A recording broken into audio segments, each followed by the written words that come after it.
या कुछ कार्यक्रम है जो आप आज पार्टी जनपद बस्ती जिला इकाई संगठन के द्वारा सदस्यता अभियान का कार्यक्रम था और सदस्यता अभियान के कार्यक्रम में विभिन्न दलों से लोग छोड़ करके आज सुहेल देव भारतीय समाज पार्टी की सदस्यता ले रहे हैं, जिसमें बड़े पैमाने पर पिछड़े, दलित और सामान्य वर्ग के जो लोग अन्य पार्टियों में कार्य कर रहे थे, अन्य पार्टियों के संगठन को मजबूत कर रहे थे, ऐसे लोग सुहेल देव भारतीय समाज पार्टी और पार्टी के विचारधारा और नेताजी के बेबाकी जिस प्रकार से वो बात रखते हैं समस्त वंचित वर्गों की, उन बातों को लेकर के आज पार्टी की सदस्यता ग्रहण किए हैं। और उसी सदस्यता ग्रहण कार्यक्रम में और स्वागत समारोह का कार्यक्रम था, उसी कड़ी में मैं आज बस्ती में आया हुआ हूँ।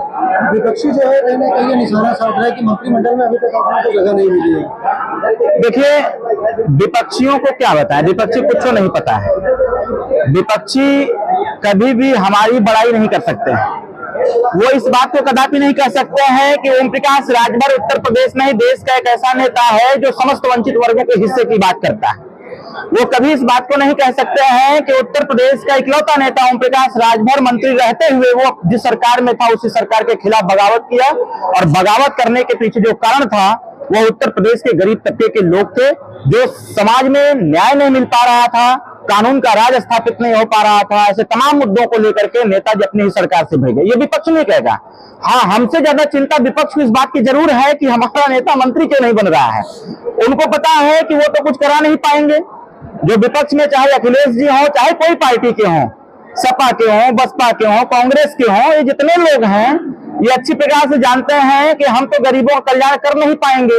तो कम से कम ओम प्रकाश राजभर ताकतवर हो जाए और ओम प्रकाश राजभर के ही सानिध्य में, उनके ही नेतृत्व में उत्तर प्रदेश के उन वंचित वर्गों का कल्याण करवाया जा सके जो लोग माननीय ओम प्रकाश राजभर जी का इंतजार कर रहे हैं। इंडिया गठबंधन कहीं ना कहीं टूटता हुआ दिखाई पड़ रहा है, कहीं ऐसा ना हो कि एनडीए का भी यही हाल हो?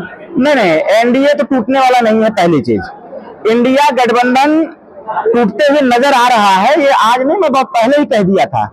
जब ये इंडिया गठबंधन तैयार किया जा रहा था तो इसी बस्ती में पत्रकार साथियों ने हमसे पूछा था, तो हमने एक बात स्पष्ट रूप से बताया था कि ये गठबंधन जो बनाई जा रही है, गठबंधन सिर्फ पकौड़ी, चाय, नाश्ता के लिए बनाई जा रही है।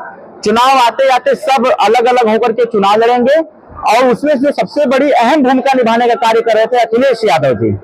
अखिलेश यादव जी उत्तर प्रदेश नहीं देश में घूम घूम करके वो माननीय प्रधानमंत्री नरेंद्र मोदी जी को फिर से एक बार प्रधानमंत्री बनाने का काम कर रहे हैं। और मैं उनको धन्यवाद देता हूं, उनको बधाई भी देता हूं कि आप अपने मिशन में लगे रहें, जिससे कि हम लोगों का काम आसान हो जाए। और सुहेल देव भारतीय समाज पार्टी पूरी मुस्तैदी के साथ आने वाले 2024 के चुनाव में चुनाव लड़ने का भी कार्य करेगी, गठबंधन को ताकत भी देगी और जो लक्ष्य रखा गया है उत्तर प्रदेश में 80 की 80 सीट जीतने का, उस लक्ष्य की भी प्राप्ति करेगी। विपक्ष भी कहीं ना कहीं जो है राजभर को लेकर अपनी तरफ आकर्षित कर रहा है। वैसे में राजभर जो है ऊपी राजभर क्या सोचते हैं इस बारे में? देखिए, हम कुछ नहीं सोचते हैं। विपक्ष लाख प्रयास कर ले, वो अपना मुड़ी नीचे कर ले, पैर ऊपर कर ले, राजभर ही नहीं, राजभर के साथ साथ समस्त वंचित वर्गों को इस बात की स्पष्ट जानकारी हो गई है कि अन्य पार्टी में हम जाएंगे, अन्य लोगों के साथ जाएंगे तो वो हम लोगों को दिखा करके अपना रेट तय कर लेंगे। लेकिन हमारी पार्टी, जहां से हमें सामाजिक सम्मान मिला, शैक्षणिक भागीदारी मिल रही है, सरकार में भागीदारी मिल रही है, नौकरियों में हिस्सा मिल रहा है, सामाजिक सम्मान बढ़ रहा है, थाने पर सुनवाई हो रही है, तहसील पर सुनवाई हो रही है, और ये सारा काम करने का काम कोई कर रहा है तो सुहेल देव भारतीय समाज पार्टी। विपक्षी दिन में सपना देख रहा है कि राजभर समाज को अपनी तरफ कर लेंगे।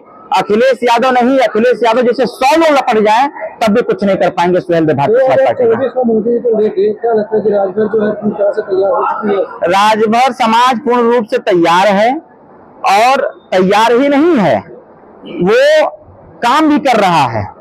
पूरे उत्तर प्रदेश में हमारा लोकसभा वार बूथ स्तरीय समीक्षा बैठक चल रही है। जहां जहां हमारा बूथ कमजोर रहा है उसको मजबूत किया जा रहा है।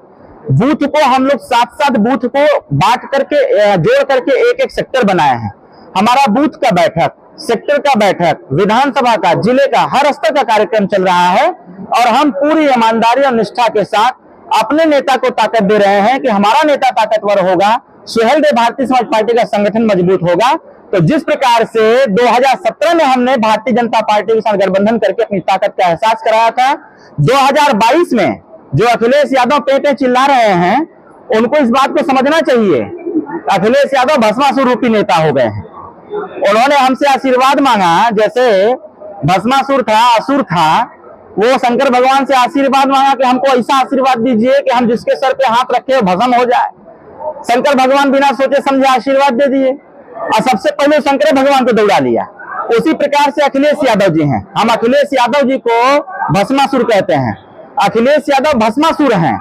वो जिस भी पार्टी के साथ गठबंधन करते हैं, उस पार्टी के सर पे हाथ रख के उसको भस्म करने का प्रयास करते हैं। संजोग अच्छा था, समय अच्छा था कि मैं समय की नकाजत को अच्छी तरह से पकड़ लिया था और पहले उनसे तलाक ले लिया कि भगो तुम्हारा कोई काम नहीं है। तो अखिलेश यादव जी लाख कोशिश करने कहीं कुछ होने वाला नहीं है। सहलदेव भारतीय समाज पार्टी में जैसे आज सदस्यता का कार्यक्रम है, ये सदस्यता का कार्यक्रम प्रतिदिन चल रहा है और बहुत बड़े पैमाने पर नेताजी की विचारधारा की स्वीकारता बढ़ रही है।